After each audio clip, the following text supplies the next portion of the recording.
성경 말씀 베드로전서 4장 10절 말씀입니다. 베드로전서 4장 10절 말씀 우리 다 같이 읽으시겠습니다. 각각 은사를 받은 대로 하나님의 여러 가지 은혜를 맡은 선한 청지기 같이 서로 봉사하라. 아멘. 사도 베드로는 베드로전서 4장 10절에서 각각 은사를 받은 대로 하나님의 여러 가지 은혜를 맡은 선한 청지기 같이 서로 봉사하라 라고 하였습니다. 우리는 우리에게 주신 은사대로 주님의 몸된 교회인 교회를 세우고 하나님의 나라를 세우기 위해 그리스도의 몸을 세우기 위해 봉사해야 하겠습니다. 성령님께서 성도들에게 은사를 나누어 주십니다. 은사를 통해 봉사를 하며 그리스도의 몸을 세우고 하나님의 나라를 확장하며 영혼들을 살리기 위해서 우리들에게 은사를 주십니다. 고린도전서 12장에 보면 성령님께서 주시는 은사는 여러 가지라고 말씀하십니다. 고린도전서 12장 4절에서 7절입니다.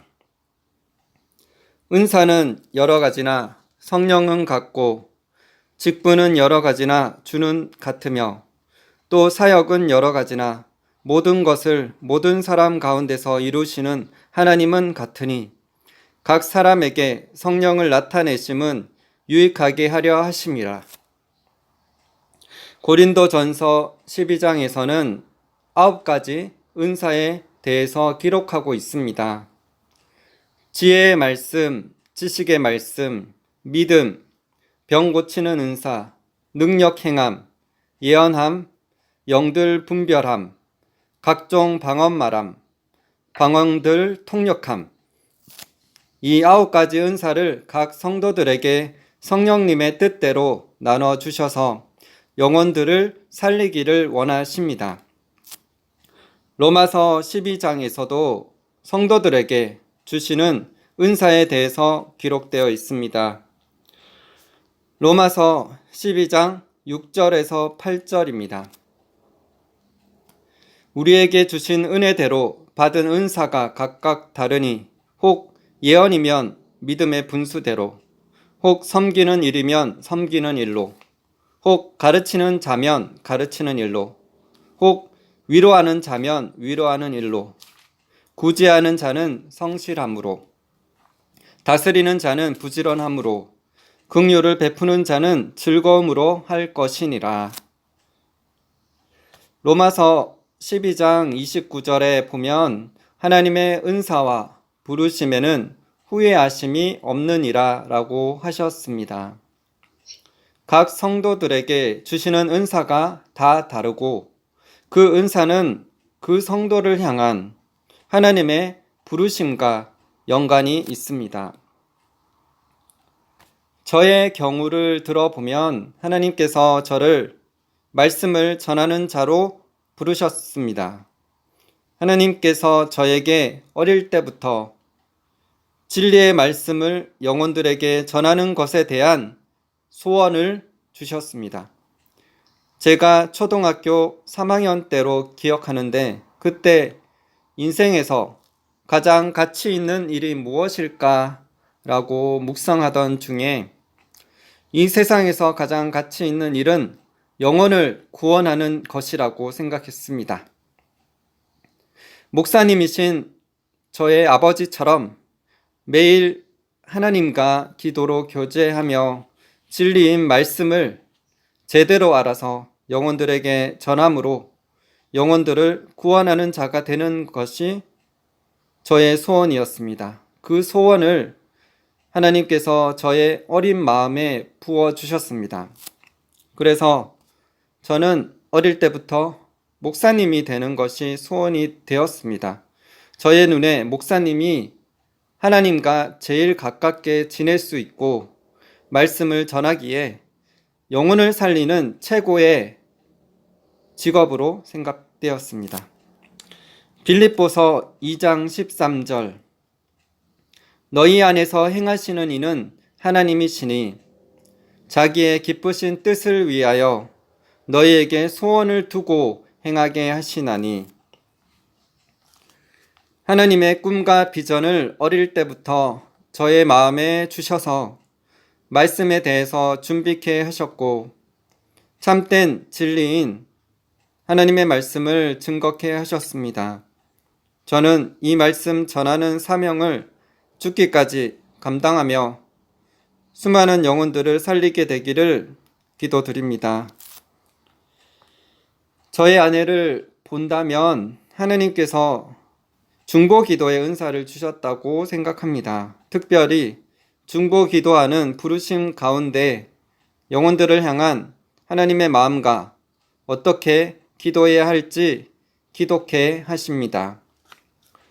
저는 아내를 만나기 전까지는 기도를 많이 하지는 않았는데 아내를 만나고부터 1시간, 2시간 그 이상으로 기도하는 훈련을 하게 하셨습니다. 그래서 초대교회 사도들처럼 오로지 기도하는 일과 말씀 전하는 사역에 더욱 집중하며 나아가게 하셨습니다. 이처럼 각 사람을 향한 하나님의 은사와 부르심이 있습니다. 교회를 하나님의 뜻대로 역사하는 교회가 되기 위해서는 각 사람이 은사를 받은 대로 선한 청지기 같이 봉사해야 합니다. 고린도전서 12장에 말씀하신 것처럼 우리는 주님의 몸된 지체들이고 각자의 은사가 있습니다. 눈은 보는 역할을 하고 코는 맞는 역할을 합니다. 발은 걸어 다니고 뛰어 다닐 수 있습니다. 모든 몸의 지체들은 각자의 역할이 있습니다. 하지만 각자의 역할을 잘 모르거나 사용하지 않는다면 정상인이지만 정상인처럼 행동하지 못하고 불구자, 장애인처럼 행동하게 될 것입니다. 그렇게 하면 하나님의 나라에 많은 손실을 가져다 줄 것입니다. 한국 교회 안에 특히 장로교 안에서 1세기 사도 이후에 은사는 끝났다는 교리가 있습니다. 이 교리는 반드시 사라지고 수정되어야 할 교리입니다. 왜냐하면 1세기 이후 사도 이후에도 여전히 성령님은 역사하실 뿐만 아니라 성령의 역사를 통해 불신자들에게 하나님의 살아계심을 나타내어 영혼을 구원할 수 있기 때문입니다. 그래서 신자들에게 성령의 은사와 능력은 영혼 구원을 위해서 반드시 필요합니다. 저번 주에 장로교 교리 중 구원론과 관련해서 수정해야 할 교리를 말씀드렸습니다. 이번 시간에는 은사론과 관련해서 교계 안에 들어와 있는 잘못된 교리들을 점검하고 성경적으로 올바르게 정립되도록 성경 말씀을 살펴보며 말씀 나누기를 원합니다.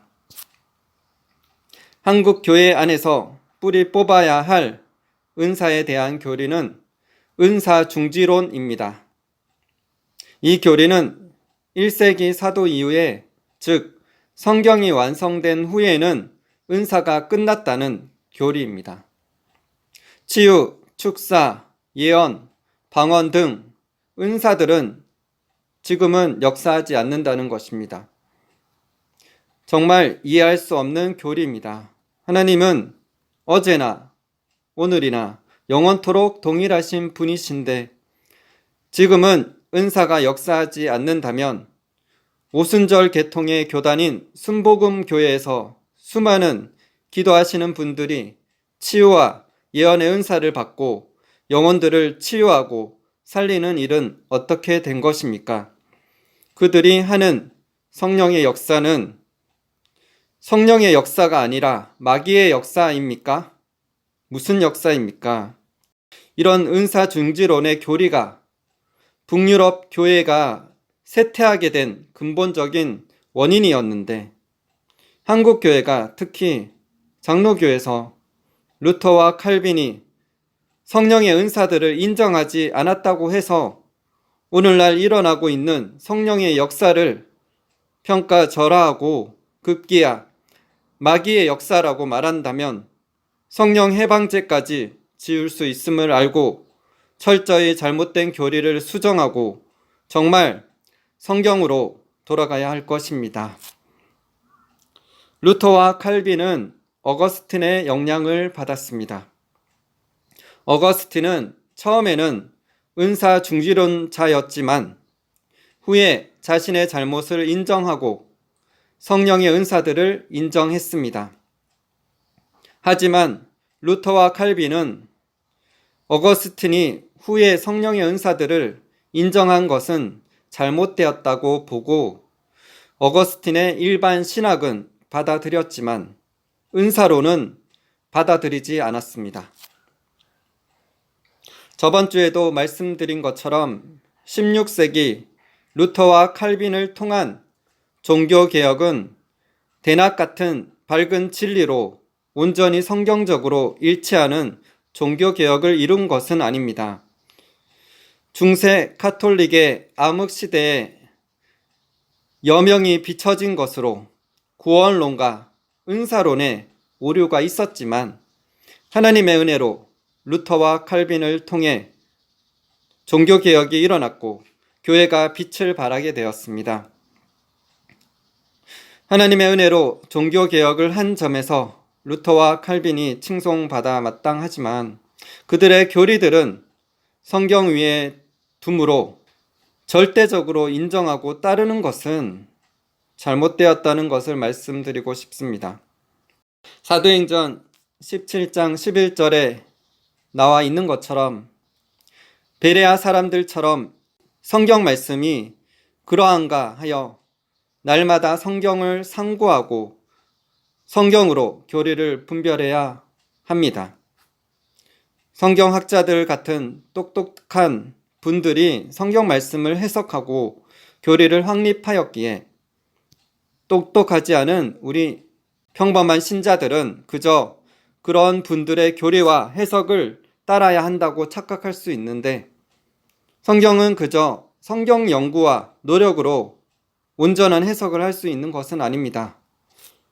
성경 연구와 노력도 필요하지만 성경의 저자인 성령님을 온전히 의지함을 통하여 성령의 가르침을 받고 교리의 안경이 아니라 안경을 벗은 눈으로 어린아이처럼 순수하게 성경을 봐야 하는 것입니다. 고린도전서 2장 13절 우리가 이것을 말하거니와 사람의 지혜가 가르친 말로 아니하고 오직 성령께서 가르치신 것으로 하니 영적인 일은 영적인 것으로 분별하느니라. 요한복음 6장 63절에서 예수님의 말씀은 영이요 생명이라고 말씀하셨습니다. 성경을 혼적으로 연구하고 풀 수 있는 것이 아니라 영적인 말씀인 성경을 성령을 통해서 분별하고 바르게 해석할 수 있음을 알아야 합니다. 바울이 그 당시 최고의 학자인 가말리엘에게 배웠지만 예수님을 박해하는 자가 되었습니다.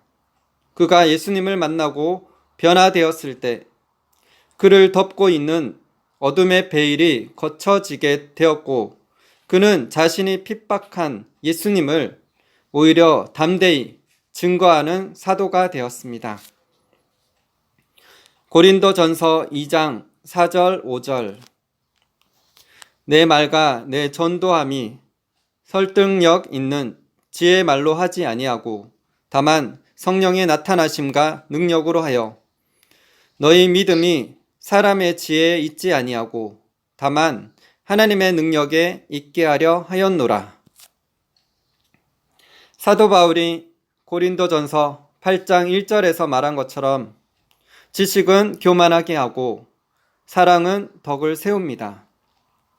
바리새인과 서기관, 종교 지도자들, 유대인들이 성경을 연구했지만 성경이 말씀하시는 한 분이신 예수님을 알지 못했습니다. 왜냐하면 그들 마음속에는 하나님을 사랑하는 마음이 없었기 때문입니다. 장로교의 개혁주의 신학에서는 환상, 예언, 영적 체험은 망상이든지 마귀의 속임수라고 말하는 경향이 있습니다.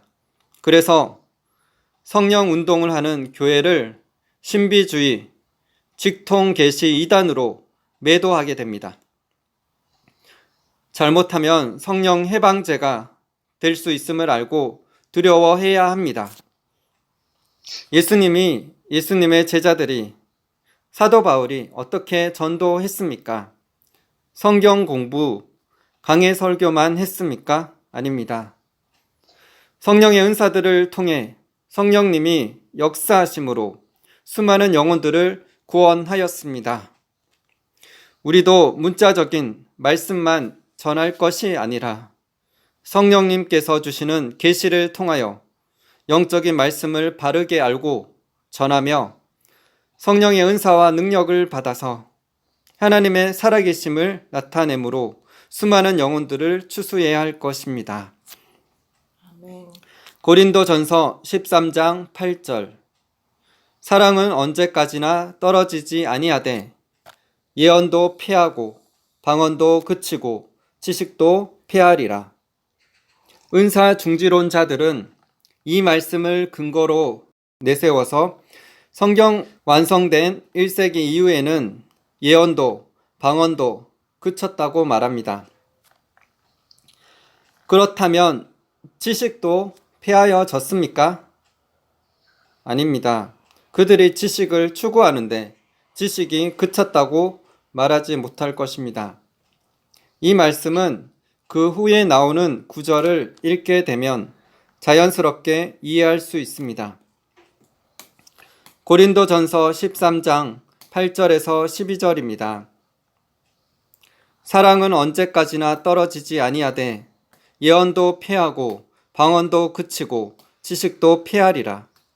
우리는 부분적으로 알고 부분적으로 예언하니 온전한 것이 올 때에는 부분적으로 하던 것이 패하리라. 내가 어렸을 때에는 말하는 것이 어린아이와 같고 깨닫는 것이 어린아이와 같고 생각하는 것이 어린아이와 같다가 장성한 사람이 되어서는 어린아이의 일을 버렸노라. 우리가 지금은 거울로 보는 것 같이 희미하나 그때에는 얼굴과 얼굴을 대하여 볼 것이요 지금은 내가 부분적으로 아나 그때에는 주께서 나를 아신 것 같이 내가 온전히 알리라. 아멘. 사도 바울이 말한 온전한 것이 올 때가 무엇입니까? 그것은 12절에 그때에는 얼굴과 얼굴을 대하여 볼 것이요 지금은 내가 부분적으로 아나 그때에는 주께서 나를 아신 것 같이 내가 온전히 알리라 라고 하였습니다. 주님과 얼굴을 대하여 보고 주께서 나를 아신 것 같이 내가 온전히 알게 되는 날이 언제입니까? 그것은 마지막 주님 오실 때입니다. 곧 예수님 재림 때입니다. 우리가 죽어 천국에서 주님을 만날 때입니다. 그때에는 예언도 방언도 지식도 패해질 것이고 사랑은 패하여지지 않고 영원히 계속 있을 것입니다. 그때 우리가 온전해지고 주님을 얼굴과 얼굴을 대하여 보고 주께서 나를 아신 것 같이 온전히 알게 될 것입니다. 요한계시록 11장에 보면 두 증인의 사역이 나옵니다. 두 증인은 예수님 재림 바로 전에 있을 두 선지자들입니다. 그들은 예언을 하고 놀라운 능력을 행했습니다. 요한계시록 11장 3절에서 6절입니다. 내가 나의 두 증인에게 권세를 주리니 그들이 굵은 베옷을 입고 1260일을 예언하리라.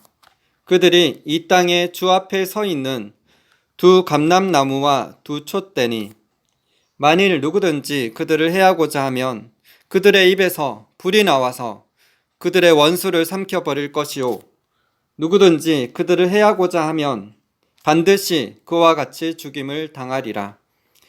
그들이 권능을 가지고 하늘을 닫아 그 예언을 하는 날 동안 비가 오지 못하게 하고 또 권능을 가지고 물을 피로 변하게 하고 아무 때든지 원하는 대로 여러 가지 재앙으로 땅을 치리로다.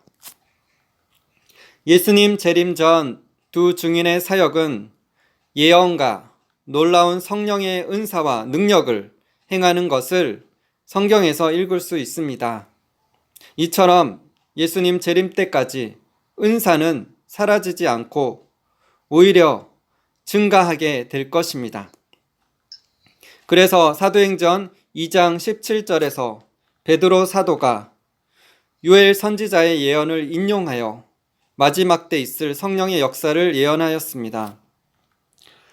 사도행전 2장 17절 18절 하나님이 말씀하시기를 말세에 내가 내 영을 모든 육체에 부어주리니 너희의 자녀들은 예언할 것이요 너희의 젊은이들은 환상을 보고 너희의 늙은이들은 꿈을 꾸리라.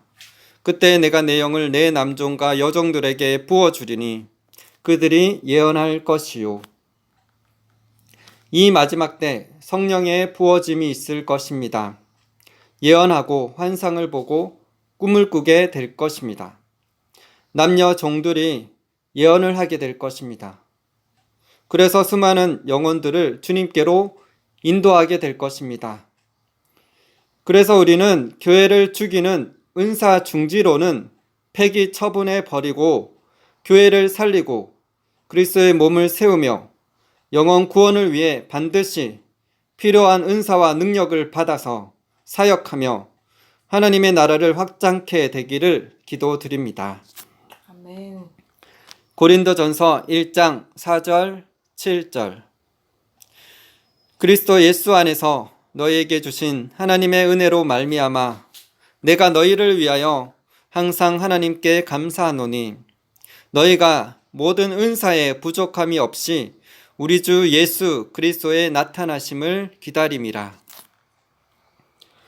고린도전서 14장 12절 그러므로 너희도 영적인 것을 사모하는 자인즉 교회의 덕을 세우기 위하여 그것이 풍성하기를 구하라. 은사 중지론에 이어서 직통 계시를 운운하고 꿈과 환상과 예언, 입신, 음성을 하나님께 직접 듣는 것에 대해 부정하는 자들이 교계에 있음을 압니다. 계시는 헬라어로 아포칼립시스로 베일을 걷어내는 것, 덮개를 제거하는 것을 의미합니다. 신자들에게 계시가 없으면 안 되고 계시를 통해서 성령님의 인도함을 받게 됩니다. 그런데 계시라는 용어를 말하는 것을 조심해야 하고 직통 계시를 말하면 이단이라고 말하는 자들이 있습니다. 그들은 계시를 성경 기록을 위한 계시만을 인정하고 1세기 이후에 신자들이 꿈과 환상과 음성으로 받는 계시들을 인정하지 않습니다.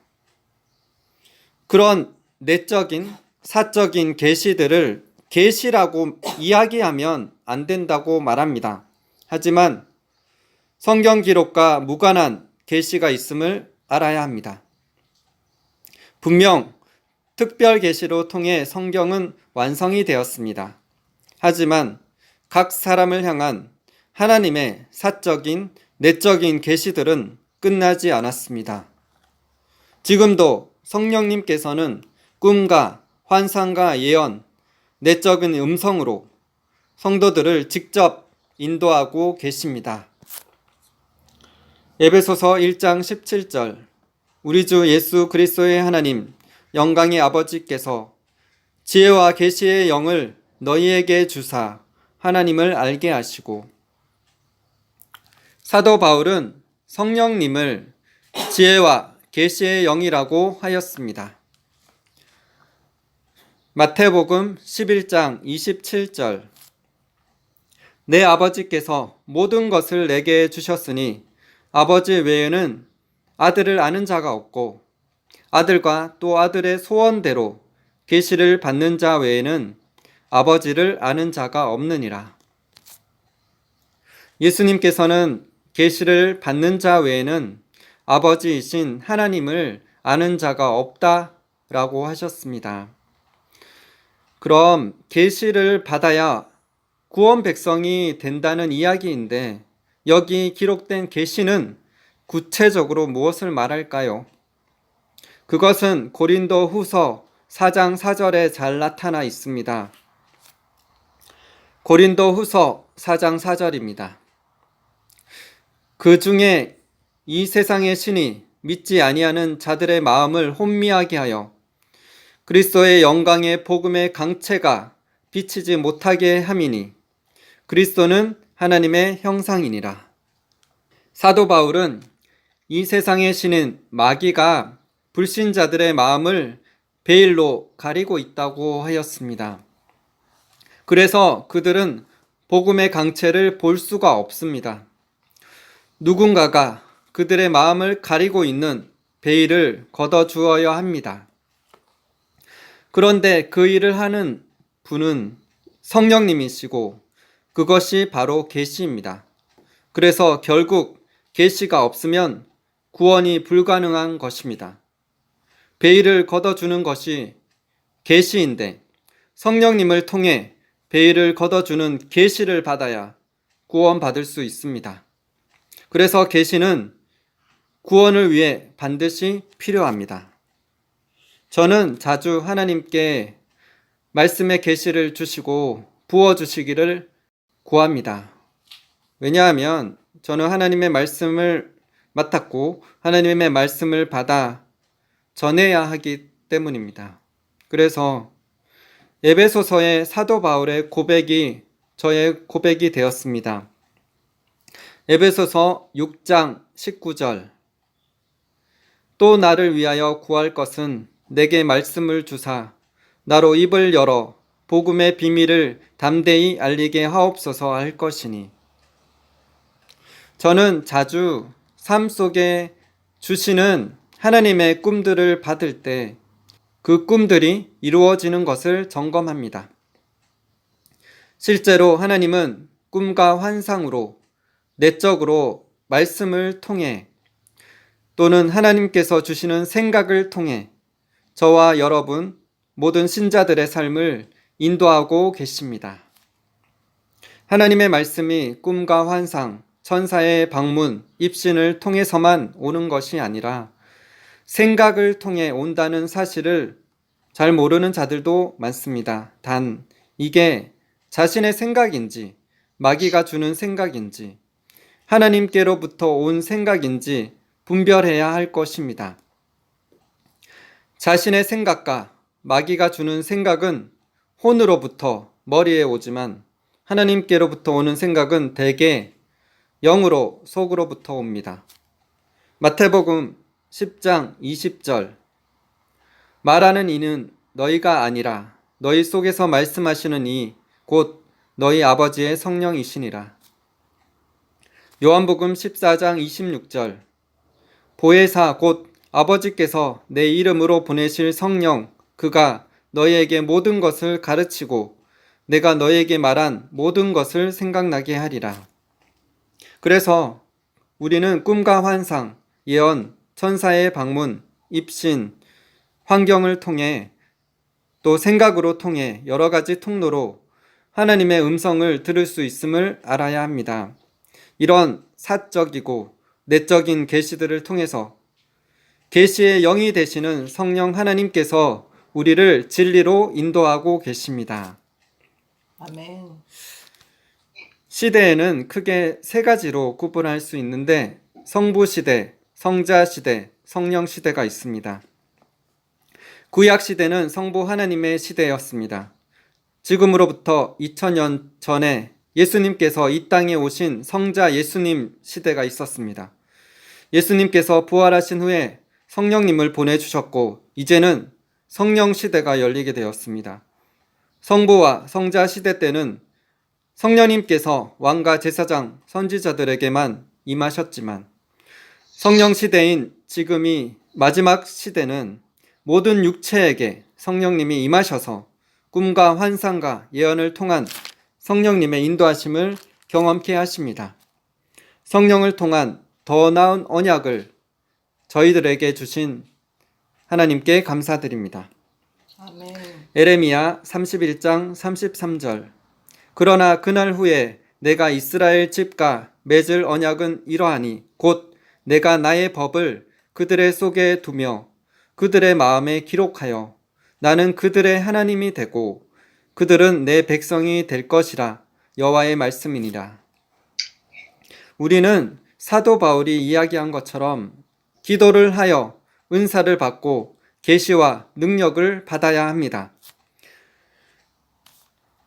한국 교계에서 은사 중지론과 직통 계시를 말하면 이단이라고 말하는 것은 이제는 그만두고 뜨겁게 기도하여 은사를 사모하고 은사를 받아서 성령님의 인도를 받으면서 우리가 예수님의 지체로서 각자의 은사대로 선한 청지기 같이 봉사해야 할 것입니다.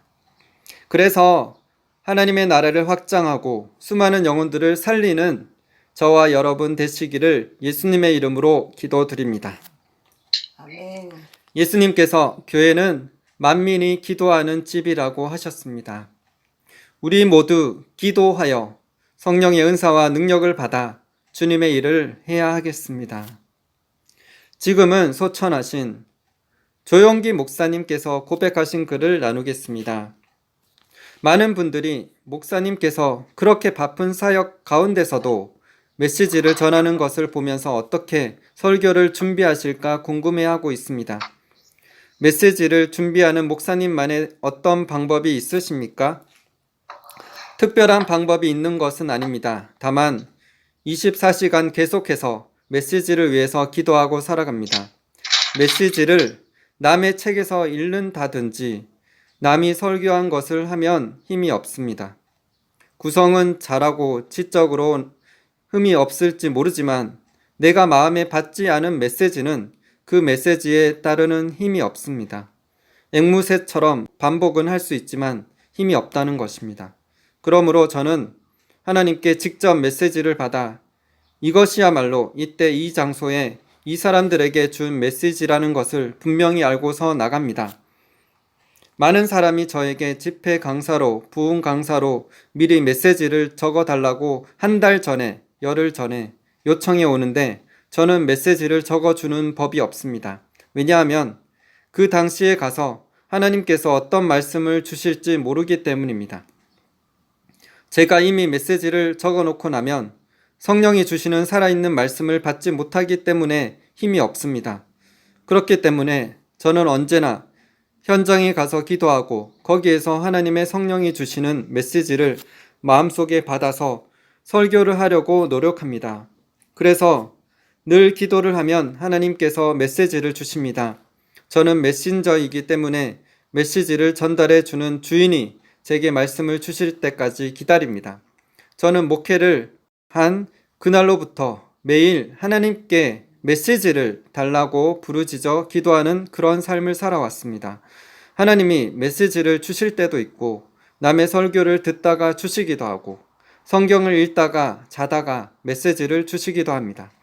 그래서 언제나 포켓에 수첩과 연필을 들고 어느 순간 하나님의 영감이 오면 그것을 적습니다. 영감이라는 것은 그때 잡아놓지 않고 놓쳐버리면 나중에는 잡을 수 없습니다. 하나님의 영감을 받고 나면 이제는 제가 신학적으로 배운 방법대로 서론, 본론, 결론 이런 구성으로 기납법적으로나 혹은 연역법적으로나 성도들이 잘 이해할 수 있는 방법으로 요리를 해서 설교를 합니다. 아무리 요리를 잘한다고 해도 메시지가 내용이 없으면 소용이 없기 때문에 내용을 받는 것이 가장 중요합니다. 내용을 받고 난 다음에는 가장 쉬운 말로 가장 이해가 잘 되도록 설교를 해야 합니다. 그리고 빌 존슨 목사님의 하나님의 임재 책에 있는 내용을 나누겠습니다. 저는 기도하는 동안에는 의뢰 종이와 연필을 옆에 챙겨둡니다. 기도하는 동안 받는 아이디어들을 적어두기 위해서입니다. 한동안 저는 기도하는 중에 다양한 아이디어가 떠오르는 것에 대해 마귀가 생각을 산만하게 하여 방해하는 것으로 여겼었습니다. 제가 이렇게 생각하는 데는 이유가 있습니다. 그것은 제가 얼마나 오랜 시간 동안 일방적으로 하나님께 말씀드리느냐를 기도의 기준으로 삼았기 때문입니다. 그러나 하나님은 자유롭게 상호작용을 하는 기도를 원하십니다. 주님의 임재 안에 머물 때 우리 안에 창조적인 아이디어들이 풀어집니다. 하나님과 함께 시간을 보내는 동안 저는 전화해 주어야 할 사람을 기억해내고 오랫동안 잊고 있었던 프로젝트들을 상기하곤 합니다. 깜빡 잊고 있던 가족과 함께하기로 계획했던 일들을 떠올리는 것도 기도하는 동안입니다. 이 분위기 속에서는 여러 가지 아이디어들이 자유롭게 흘러나옵니다. 왜냐하면 바로 하나님이 창조적이시기 때문입니다. 저는 다른 데서는 결코 얻을 수 없었을 아이디어들을 주님의 임재 가운데서 받습니다. 문제의 해결책에 관한 것 혹은 격려해 주어야 할 사람들에 관한 통찰들도 모두 하나님과의 교제와 사귐 속에서 주어집니다. 그러므로 기도 중에 떠오르는 다양한 아이디어와 생각들을 방해의 공작이라고 여기며 마귀를 탓하는 것을 중단해야 합니다. 기도 중에 떠오르는 아이디어들이 하나님과의 상호작용으로 인한 것임을 알게 되면 우리는 그 과정을 즐길 수 있습니다. 나아가서 우리는 이렇게 일상의 사소한 부분들에 대해서까지 개입해 주시는 주님께 감사할 수 있을 것입니다. 당신에게 중요한 일은 하나님께도 중요합니다. 이런 아이디어들은 우리가 하나님과 더불어 상호작용을 나눔으로써 얻는 결실입니다. 요한복음 14장 26절 보혜사 곧 아버지께서 내 이름으로 보내실 성령 그가 너희에게 모든 것을 가르치고 내가 너에게 말한 모든 것을 생각나게 하리라. 성령님은 우리에게 모든 것을 가르치고 생각나게 하시는 분이십니다. 우리에게 말씀하시는 성령님의 음성을 듣고 생각나게 하시는 성령님의 인도하심을 따라 살아서 승리하는 삶, 축복과 형통의 삶을 사시기를 기도드립니다. 아멘. 고린도전서 14장 26절 그런즉 형제들아 어찌할까 너희가 모일 때 각각 찬송시도 있으며 가르치는 말씀도 있으며 계시도 있으며 방언도 있으며 통역함도 있나니 모든 것을 덕을 세우기 위하여 하라. 고린도전서 14장 30절 만일 곁에 앉아있는 다른 이에게 계시가 있으면 먼저 하던 자는 잠잠할지니라.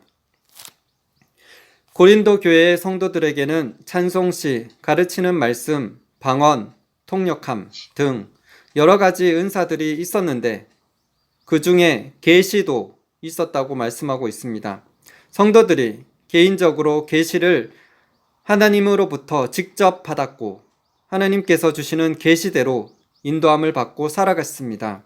저희들도 성경에 나오는 모든 은사와 계시들을 인정하고 추구할 뿐만 아니라 그런 은사와 계시들을 받고 성령의 인도하심을 따라 예수님께서 하신 일을 하며 그보다 큰 일을 하여 이 마지막 때 영광의 부흥을 보며 수많은 영혼들을 추수하는 자로 영적 장군들로 일어나시기를 예수님의 이름으로 기도드립니다. 아멘. 고린도전서 4장 20절 하나님의 나라는 말에 있지 아니하고 오직 능력에 있습니다.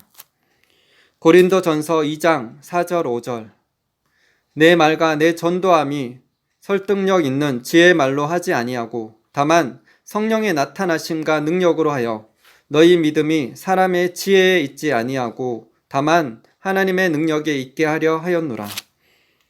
요한복음 14장 12절 내가 진실로 진실로 너에게 이르노니 나를 믿는 자는 내가 하는 일을 그도 할 것이요 또한 그보다 큰 일도 하리니 이는 내가 아버지께로 감이라. 아멘. 함께 기도하시겠습니다. 하나님 아버지 감사합니다. 주님께서 우리에게 주신 은사와 능력을 소중하게 여기고 귀히 여깁니다. 그래서 그 은사를 받은 대로 선한 청지기 같이 봉사하라는 베드로 사도의 말씀처럼 우리가 이 은사대로 봉사하며 하나님의 나라를 세우기를 원합니다. 한국교회의 모든 잘못된 교리들이 철폐되기를 기도합니다.